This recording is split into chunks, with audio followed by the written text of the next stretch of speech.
अस्सलाम वालेकुम प्यारे स्टूडेंट्स, उम्मीद है आप लोग ठीक होंगे। आई थिंक मैं पूरे साल बाद जो है वो आपका इको 402 का लेक्चर जो है वो रिकॉर्ड कर रही हूँ, क्योंकि मैंने आपके इसके फ़ाइनल के तो रिकॉर्ड किए हुए हैं और बट मिड टर्म के भी 4 लेक्चर्स रिकॉर्ड किए हुए थे। तो पहले सेमेस्टर में जो बच्चे कर चुके हैं उनके भी जो है वो मुझे कमेंट रिसीव हुए थे, बट मैं नहीं कर पाई। लेकिन उम्मीद है कि मैं आपकी बार आपकी कंप्लीट कर दूंगी। सो चैनल को सब्सक्राइब ज़रूर कीजिएगा, वीडियो को लाइक और शेयर भी कर दें ताकि सबको पता चल जाए कि आपके इको 402 के लेक्चर अपलोड होना स्टार्ट हो गए हैं। ठीक है, सो चलते हैं हम अपने लेक्चर नंबर 5 की तरफ, जिसमें हमने क्या पढ़ना है students, elasticities of supply and demand के बारे में।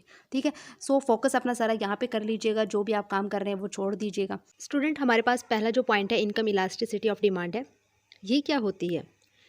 देखिए, इनकम इलास्टिसिटी ऑफ डिमांड ये मेजर करती है कि जब लोगों की इनकम चेंज होती है, यानी जब पैसे में उतार चढ़ाव होता है, ठीक है, तो किसी प्रोडक्ट की डिमांड फिर कितनी चेंज होगी।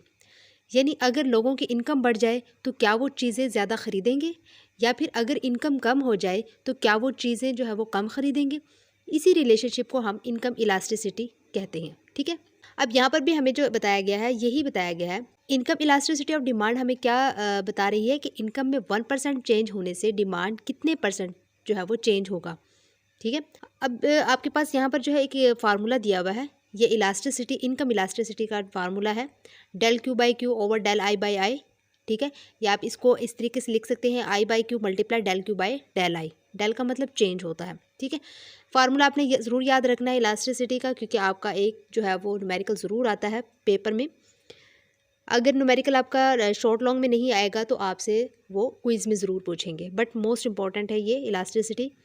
ये इलास्टिसिटी ऑफ इनकम का फार्मूला हो गया। याद रखिएगा कि इनकम इलास्टिसिटी के बेसिस पर गुड्स को 3 कैटेगरीज में डिवाइड किया जाता है। एक तो नॉर्मल गुड्स है, दूसरा सुपीरियर गुड्स है, और तीसरा इन्फीरियर गुड्स है। ठीक है, नॉर्मल गुड्स कौन से होते हैं? ये वो गुड्स होते हैं जिनकी डिमांड इनकम बढ़ने पर बढ़ती है। ठीक है, यानी इनकम बढ़ी और डिमांड भी बढ़ गई। फॉर एग्जांपल कपड़े हैं।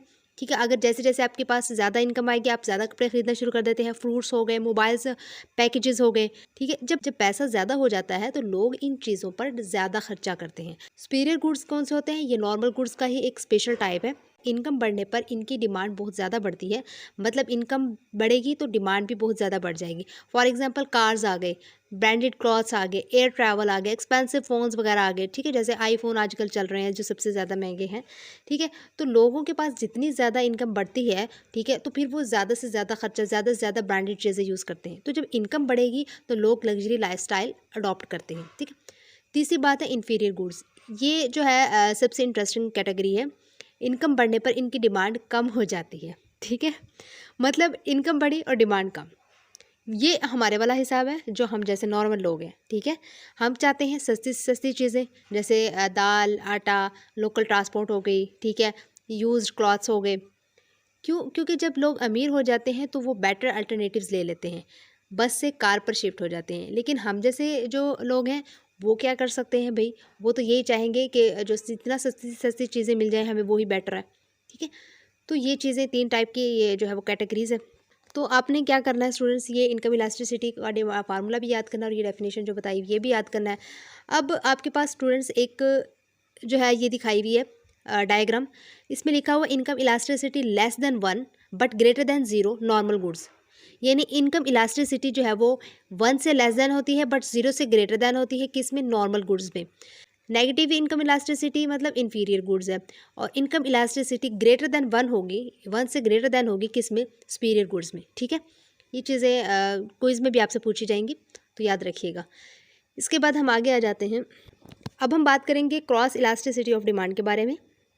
ये क्या होती है? देखिए, क्रॉस इलास्टिसिटी ऑफ डिमांड हमें बताती है कि जब एक प्रोडक्ट की प्राइस चेंज होती है तो दूसरे रिलेटेड प्रोडक्ट्स की डिमांड कितनी चेंज होगी। मतलब एक चीज़ महंगी या सस्ती हो जाए, ठीक है, यानी चेंज होना होता है, चाहे वो महंगी हो या सस्ती हो, तो उससे जो रिलेटेड दूसरी चीज़ें होंगी उनकी डिमांड पर क्या इफेक्ट पड़ेगा। ठीक है, यानी एक गुड की प्राइस में 1% चेंज होने से दूसरे गुड की डिमांड कितने परसेंट चेंज होगी। ठीक है, तो स्टूडेंट्स यहाँ पे आपको एक फार्मूला नज़र आ रहा होगा। ठीक है, क्रॉस इलास्टिसिटी ऑफ डिमांड का। ठीक है, तो इसके हिसाब से फार्मूला आपने देखना भी है, याद भी रखना है अच्छे से। अब मैं आपको एक एग्जांपल देती हूँ यहाँ पर, जैसे कि बटर और मार्जरीन को ले लेते हैं। ठीक है, बटर तो आपको पता है मक्खन, और मार्जरीन क्या होता है? ये भी जो है वो एक वेजिटेबल बटर होता है। ये जो है वो नबाताती तेल या जानवरों की चर्बी से बनाई गई मक्खन-नुमा ग़िज़ा होती है, जिसे अक्सर मक्खन के मुतबादिल के तौर पर हम इस्तेमाल कर सकते हैं, ठीक है? और अगर बटर महँगा हो जाए तो लोग मार्जिन ज़्यादा ख़रीदने लगते हैं, ठीक है? उसके मुतबादल में। इसका नाम ही क्रॉस है तो इससे ही आपको वाज़ह हो गया होगा। सो क्रॉस इलास्टिसिटी 2 टाइप्स की होती हैं। एक तो सब्स्टिट्यूट गुड्स होते हैं इसपे और दूसरा कॉम्प्लीमेंट्री गुड्स होते हैं, ठीक है? सब्स्टिट्यूट गुड्स कौन से होते हैं? यानी वो गुड्स जो एक दूसरे की जगह यूज़ हो सकते हैं। फॉर एग्ज़ाम्पल टी की जगह हम कॉफ़ी यूज़ कर सकते हैं, बटर की जगह मार्जिन यूज़ कर सकते हैं, पेप्सी की जगह हम कोक यूज़ कर सकते हैं। मतलब अगर एक की प्राइस बढ़ जाए तो दूसरी की डिमांड बढ़ जाती है। क्लियर है? तो इसलिए क्रॉस इलास्टिसिटी क्या होती है? पॉजिटिव होती है। कॉम्प्लीमेंट्री गुड्स क्या होते हैं? वो गुड्स जो एक साथ यूज़ होती हैं। For example car and petrol, mobile and SIM card, printer and ink. यानी अगर कार को इस्तेमाल करना है तो उसके साथ साथ हमें पेट्रोल भी यूज़ करना पड़ता है, यानी एक साथ यूज़ होते हैं। मोबाइल है तो मोबाइल के साथ हमें सिम कार्ड भी यूज़ करना पड़ता है। प्रिंटर है, प्रिंटर के लिए हमें इंक की ज़रूरत पड़ती है, यानी दोनों का एक साथ इस्तेमाल होता है। तो अगर एक की प्राइस बढ़े तो दूसरी की डिमांड कम हो जाती है, इसलिए क्रॉस इलास्टिसिटी नेगेटिव होती है, ठीक है? सो याद रखिएगा कि क्रॉस इलास्टिसिटी ऑफ डिमांड हमें ये बताती है, ये समझाती है कि एक प्रोडक्ट की प्राइस चेंज होने से रिलेटेड प्रोडक्ट्स की डिमांड पर क्या इफ़ेक्ट पड़ता है। क्लियर है? अब हम बात करेंगे प्राइस इलास्टिसिटी ऑफ सप्लाई की। देखिए, प्राइस इलास्टिसिटी ऑफ सप्लाई हमें ये शो करवाती है कि जब किसी प्रोडक्ट की प्राइस चेंज होती है तो उसकी सप्लाई कितनी चेंज होती है। याद रखिएगा, ठीक है? यानी अगर प्राइस बढ़ जाए तो क्या प्रोड्यूसर ज़्यादा माल मार्केट में लाएंगे, और अगर प्राइस कम हो जाए तो क्या सप्लाई कम हो जाएगी, ठीक है? यानी प्राइस में 1% चेंज होने से क्वांटिटी सप्लाइड कितने परसेंट चेंज होती है। सो सप्लाई और प्राइस का रिलेशन यूजुअली पॉजिटिव होता है। मतलब प्राइस बढ़ी, सप्लाई भी बढ़ जाएगी, प्राइस कम, सप्लाई कम, ठीक है? ये पॉजिटिव क्यों होता है? क्योंकि जब प्राइस बढ़ता है तो प्रोड्यूसर्स को ज़्यादा प्रॉफिट होता है, वो ज़्यादा गुड्स मार्केट में सप्लाई करते हैं, इसलिए प्राइस और सप्लाई डायरेक्ट रिलेशन में होते हैं, ठीक है? सो याद रखिएगा कि सप्लाई इलास्टिसिटी को सिर्फ प्राइस ही नहीं बल्कि ये चीज़ें भी इफ़ेक्ट करती हैं, जैसे कि इंटरेस्ट रेट हो गया, वेज रेट हो गई, ठीक है, रॉ मटेरियल्स की कॉस्ट हो गई। अगर प्रोडक्शन महंगा हो जाए तो सप्लाई कम हो सकती है। क्लियर है बच्चों? इसके बाद स्टूडेंट्स हमारे पास यहाँ पे देख सकते हैं ये प्राइस दी हुई है, ये क्वांटिटी डिमांड है, ये क्वांटिटी सप्लाइड दी हुई है। आपके पास ये फार्मूला है ना, P by Q multiplied del Q by del P, ठीक है? यहाँ पे हमने क्या किया, सबसे पहले हमने पी की वैल्यू जो है क्या ली है, 80 ले ली है, ठीक है? यहाँ पे सेकंड से इन्होंने यूज़ किया हुआ है। इसके बाद जो आपने क्या करना है, पी की वैल्यू 80 ली है और क्यू की वैल्यू हमने क्या ले ली है, 20 ले लिया। मल्टीप्लाई हमने क्या करना है स्टूडेंट्स, -2/20। अब ये क्यों किया हमने स्टूडेंट्स, 22 में से 20 निकाल देंगे ना तो आपके पास जो है यानी 20 माइनस 22 निकालेंगे ना, आपके पास माइनस का 2 बचेगा, तो ये आ गया, ठीक है? और इन दोनों में कितना डिफरेंस है, 20 का डिफरेंस है, 60 एंड 80 के दरमियान। तो ये आपका जो है वो 20 यहाँ पे आ जाएगा डेल पी। डेल क्यू -2 और डेल पी जो है वो 20 आ गया, ठीक है? तो आपने जब इसको किया, जब सोल्व करेंगे -0.40 आ जाएगा। दोबारा देख लें, जब मैं इसको 100 के हवाले से करूँगी, ठीक है, मैंने 100 लिया और डिवाइडेड बाय मैंने क्या लिया, इसके साथ 18 लिया।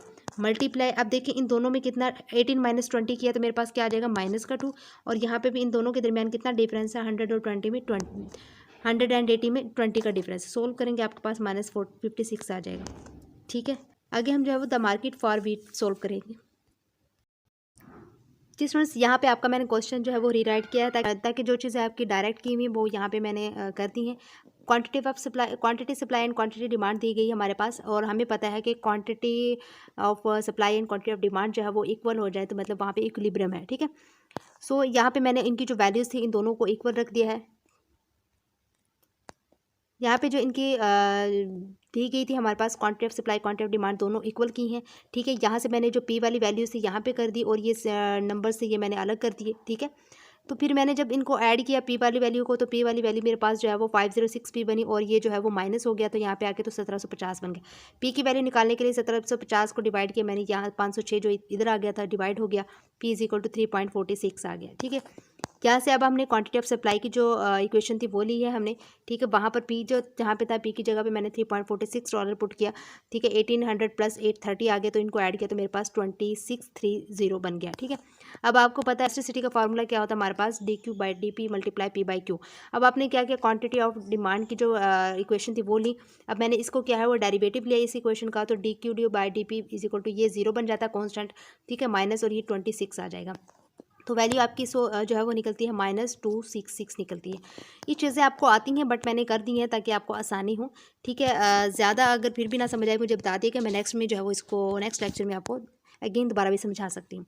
सो यहाँ पे आपने फिर अगेन से फार्मूला लिखा और ये जो पी की वैल्यू -3.46 थी और क्यू की वैल्यू मेरे पास क्या निकली 2630 निकली और ये D Q by D P जो है -266 ठीक है। ये मल्टीप्लाई कर देंगे, हमारे पास जो आंसर आएगा 0.35 माइनस में आ जाएगा जो कि इन इलास्टिक है, ठीक है।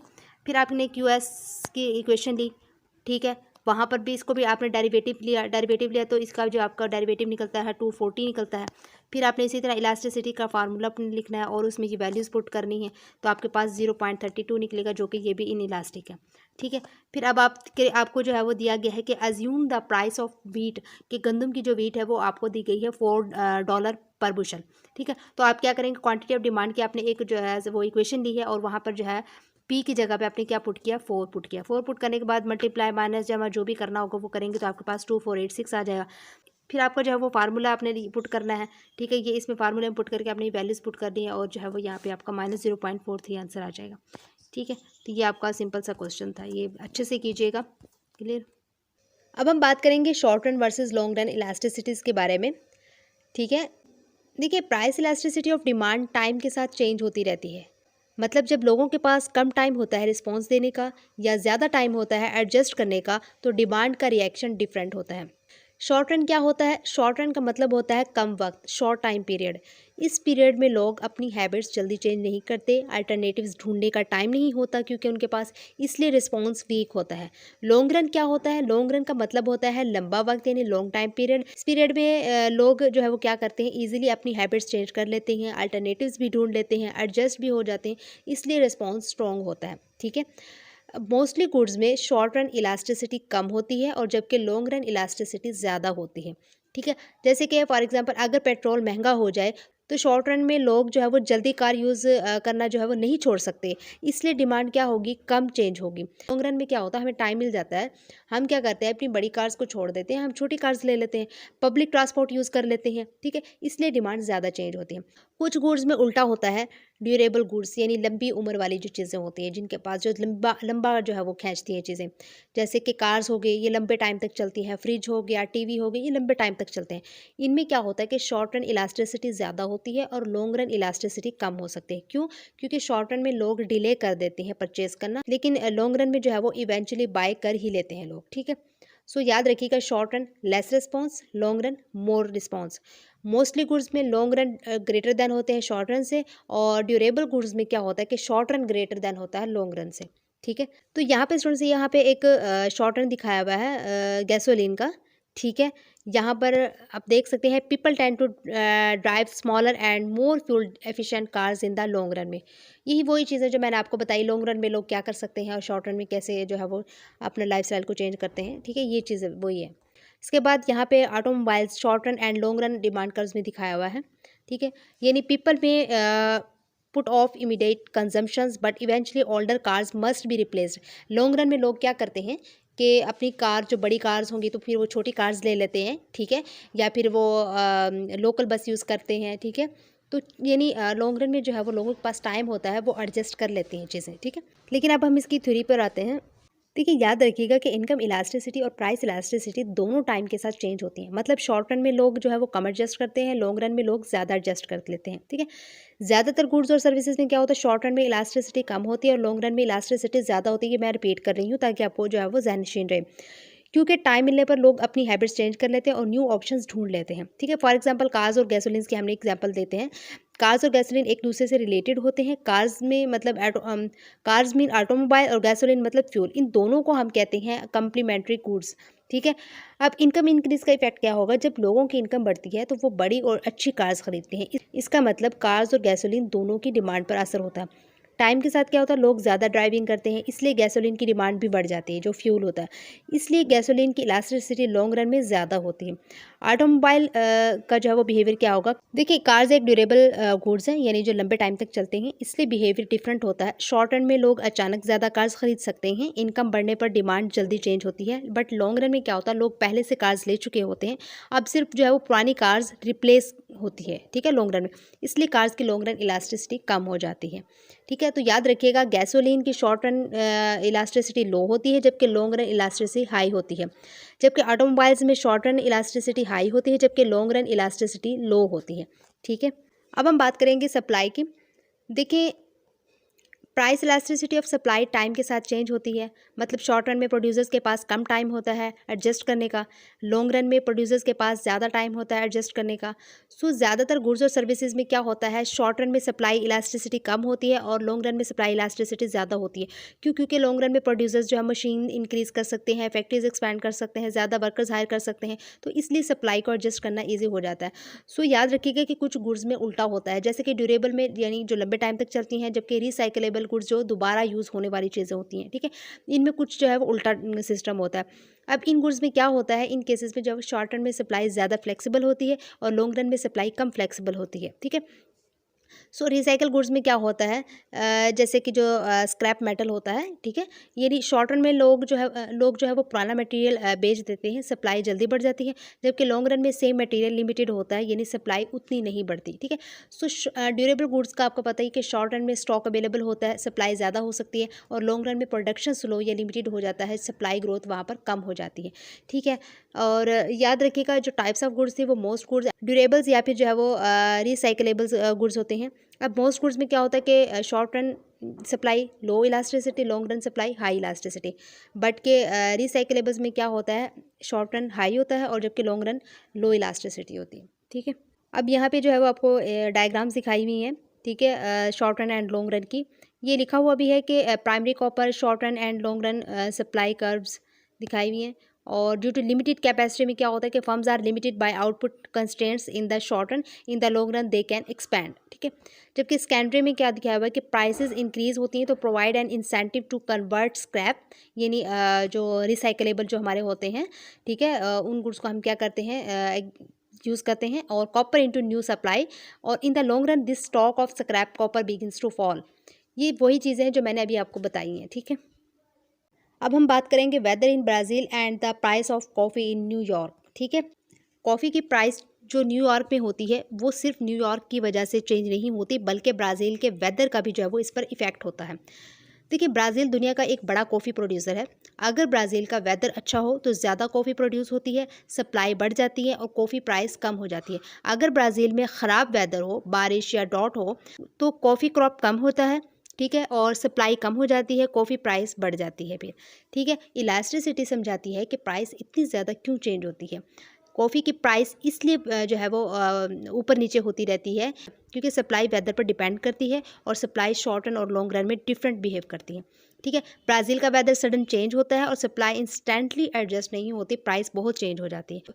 ये तो शॉर्ट रन में है, लेकिन लॉन्ग रन में क्या होता है कि फार्मर्स जो है वो प्रोडक्शन एडजस्ट कर लेते हैं, नए ट्रीज़ लगाए जाते हैं, सप्लाई स्टेबल होती है, ठीक है। सो याद रखिएगा कि ब्राज़ील में जो है वो ड्रॉट हो जाए या कॉफ़ी कम आए तो न्यूयॉर्क में कॉफ़ी महंगी हो जाती है।